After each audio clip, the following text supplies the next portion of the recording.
I discovered a beautiful stone on the mountain. I recognized it was a rattlesnake, so I quickly contacted the hospital for help. But the paralysis throughout my body caused me to drop my phone. With no other option, I took out a small knife, endured the pain, and cut open the bite wound, then forcefully sucked out the venom. This was the only solution I could think of at the moment. I had to get back to the cabin, but I didn't know that this encounter would inadvertently save my life. Through sheer willpower, I struggled to run back inside. I drank a large gulp of water, but the more I drank, the thirstier I became. Soon I collapsed weakly onto the bed. I kept reminding myself not to forget to breathe, but my vision grew increasingly blurred, and I soon lost consciousness. In a daze, I endured until the next day. By then, I could no longer feel my right hand. When I struggled to lift it up, I discovered the skin surface was covered with blisters of various sizes. After an unknown amount of time, I faintly sensed a glimmer of light. Whether it was hallucination or reality, I couldn't tell. I wanted to cry out for help, but couldn't utter a single word from my throat.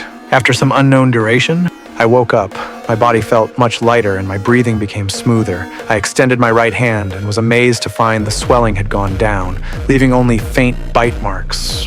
I was extremely hungry, so I prepared to go out for some food, but I suddenly noticed my car was covered in dust. Just how long had I been unconscious? Without thinking too much about it, I drove away from there. But strangely, the usually bustling town had become eerily quiet.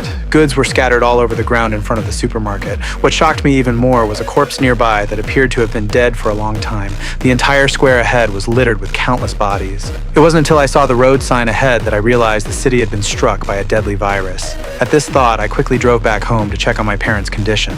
The radio in the car kept repeating the same message, instructing everyone to stay home and take shelter. As soon as I reached the front door, I saw leftover food on plates. My mother had always been meticulous. This situation would never have occurred under normal circumstances. I prayed that nothing had happened to my parents, but as soon as I entered the bedroom, a putrid stench hit me. My father had been dead for many days. I turned away, unable to bear looking at his body any longer. I walked toward the bathroom and discovered that my mother hadn't escaped the tragedy either. The medicine bottle beside her indicated that she had taken her own life.